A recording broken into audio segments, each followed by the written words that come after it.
Namo Fundamental Teacher Shakyamuni Buddha. Namo Fundamental Teacher Shakyamuni Buddha. Namo Fundamental Teacher Shakyamuni Buddha. The Dharma, infinitely profound and subtle, is rarely encountered even in a million kalpas. Now we are able to hear, study, and follow it. May we fully realize the Tathagata's true meaning. So far, we have briefly explained the workings of the mind from the perspective of the five skandhas. As a test or practice, let us try this. Listen when I strike the gun, and then try to perceive how the mind acts in terms of form, which is, in this case, the sound from the gong. And the sound enters our ears, we perceive it. We hear the sensation of the sound strikes our mind, and we get a direct feeling and conception, oh, this is sound from the gun. And then we form thoughts about it, and the conscious mind discerns it. So this is how the mind interacts.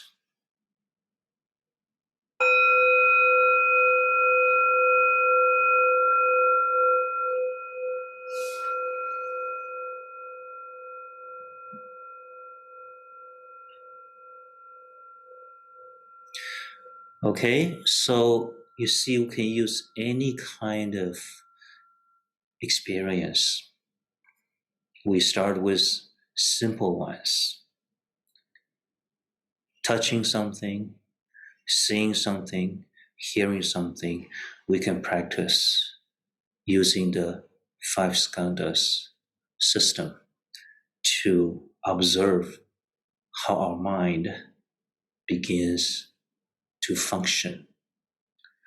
What happens to our consciousness when we see chocolate bar versus when we see a rotten apple or some mold growing at the corner of our bathroom.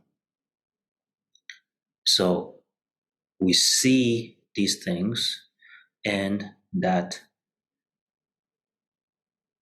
color and light strikes our eyes. We have the sensation, the feeling, conception, thoughts.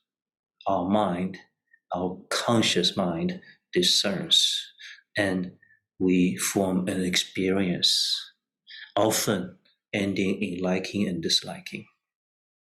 So see how the five skandhas help us get a peek into how our mind works. We have also discussed some insights from the looking at ourselves with the system of the five skandhas, namely the body being an aggregate of form, matter, how that naturally leads to our understanding or seeing the body as being impermanent, independent, and why it is incomplete in control, why we are incomplete in controlling this body. And what about the feeling, conception, volition, and consciousness? Are they also impermanent, interdependent? And that is it true that we also cannot completely control them? That is something we should reflect on. Okay? So we continue the study of the five skandhas in the path of understanding ourselves. Another aspect we want to look at today is the external and internal skandhas. The internal skandhas refers to my body, this form, this aggregated form, and this aggregated feelings, our mental states, my own feelings, ideas, conception, thoughts, and how my consciousness judges. Now, in terms of the physical matter, which is my body, that will be the internal form, skandha. They are external form skandha. What are the external form skandha? When I look at somebody else, their body is also an aggregate of form, is also an aggregate of matter, right? So that is an example of external form aggregate. But also, we can look at the rest of this world. We can look at the ground outside, the mountains, the ocean, the street, the cars, houses, food, any kind of matter. They are really not different from what makes up this form aggregate, this body, right? We are composed of the same set of chemical elements, and the chemical elements are in turn aggregates of atoms, and atoms are in turn aggregates of protons and neutrons and electrons, right? So basically we are made from the same matter. So external form skandha, external form aggregate, and internal form aggregate are really made of the same thing. We're aggregates of ultimately protons, electrons, and so on. And we already discussed that we do exchange matter, right? When we eat, when we use the restroom, when we sweat, when we drink water or juice. So we exchange these form aggregate.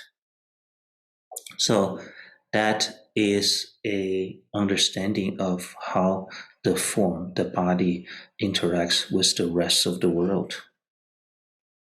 Now let us look at somebody you know, and look at their body. You see that it is their bodies are also aggregates of form, also made from the same similar matter. And as such, you can perceive the impermanence and the interdependence of their body. We also see that they have incomplete control of their own body, right? Just like it is the case with my body. And so we see that people do go through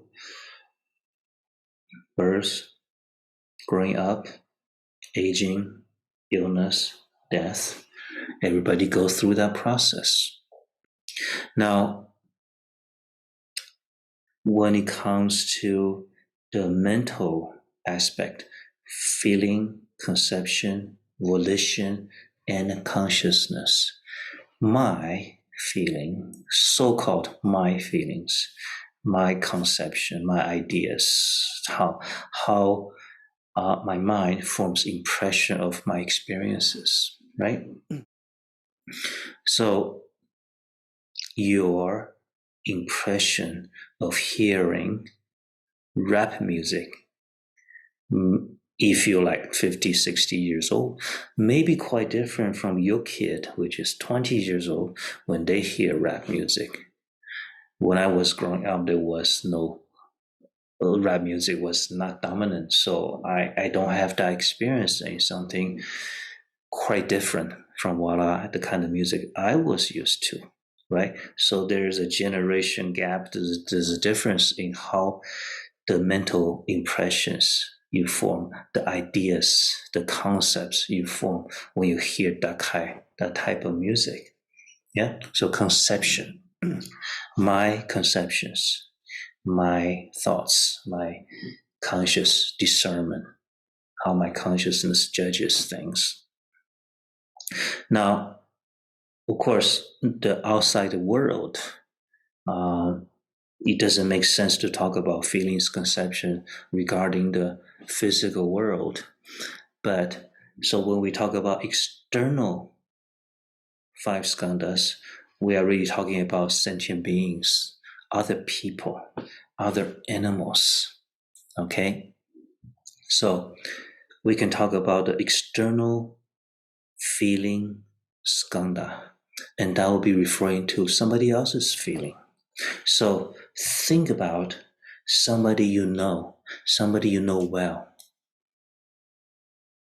Hold that person in your mind, somebody you know well, and then think about the feeling skandha of that person. What range of feelings does that person exhibit, that person go through? Yeah. What are the characteristics, feelings that the person show, experience, display, right? And what conceptions, what kind of ideas, how that person perceive the world around them, events, things, happenings. How does that person them? How does a person judge them? What does that person like? What does that person dislike? Right?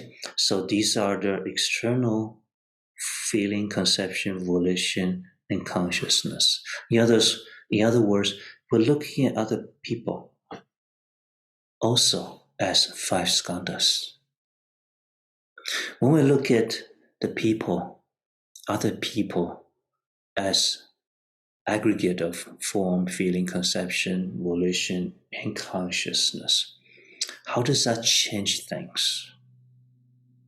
How does the insight we get from looking at ourselves in terms of the five skandhas cross over to how we see other people? We can see also that other people are interdependent and impermanent. And that applies also to their thoughts, right? And their feelings. Let's say a person is angry at you, and that person says something very nasty to you.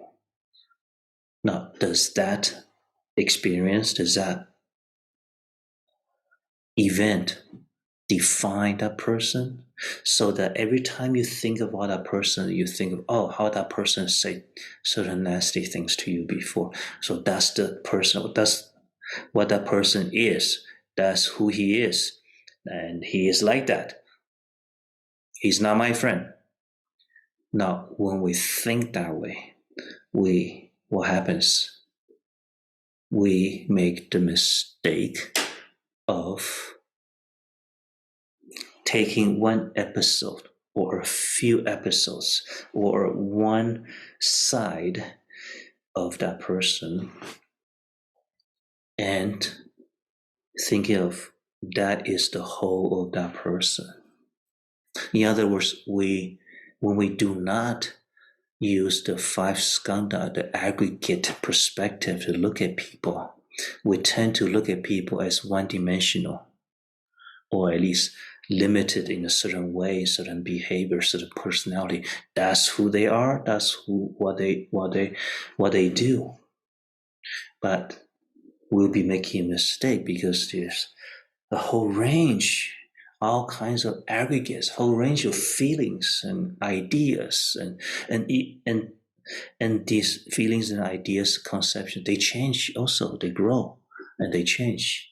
They may be slightly different tomorrow from today, right? So this also opens up, making our mind open up, and we have a broader perspective. We have the chance to open and more clearly perceive what that person is, or the entire range of that person, that prevent us from becoming narrow-minded or judgmental or biased or stubborn in our views of how we perceive other people. We can also look at the situation, the event that way too. The event is an aggregate of conditions. So when we see this is bad, that is good, then maybe we're missing out on the other aggregate, the other conditions, the other possibilities, the other angles. All right? So you see how using the five skandhas perspective brings more objectivity, more clarity to seeing ourselves, seeing people, and seeing events in our life. So an important point in this talk is looking at external five skandhas.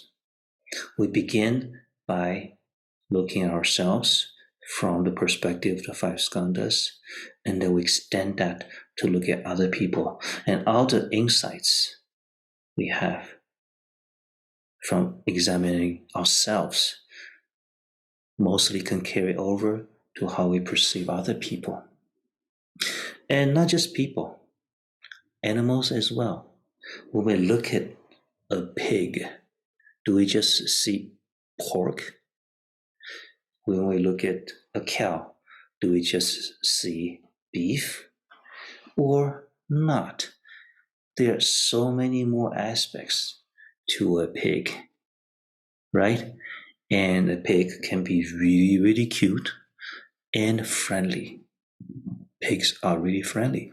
So maybe we're missing this other aggregate of the personality of a pig, the characteristics of a pig, right? So we look at other animals, other living beings, other sentient beings. A sentient being is a living being that has consciousness, that has a mind, that knows, that feels. Even though many animals are more limited in intellectual ability, in other words, how complicated the conception and consciousness aspect of their mind can function. When we talk about lower animals, or animals that do not seem to be very intelligent, what we are saying is that their conscious ability to discern, judge, and form ideas, conception, are more limited. But from a Buddhist perspective, these other sentient beings, they're still sentient, they still feel. They still feel pain, and they still want to avoid pain. Their feeling aggregate is still there, right? They can feel, and they don't want to die. That's why we want to respect life. Okay, so we use the five skandhas perspective to look at other sentient beings, more than just people, all sentient beings, all beings who can know and feel. Then we get a different perspective. We get an understanding that is closer to the truth of who they are, what they are. So clearly perceiving what they are like. Okay? So Shifu would like you, everyone, to take this point as a practice, using the five skandhas perspective to look at specific sentient beings, yourself, your good friend, your family members, maybe if you have a pet, or other animals, insects, birds, fish, whatever animals or other sentient beings, try to see their 5 skandhas, their 5 aggregates, and then we'll gain insights, we'll perceive them better.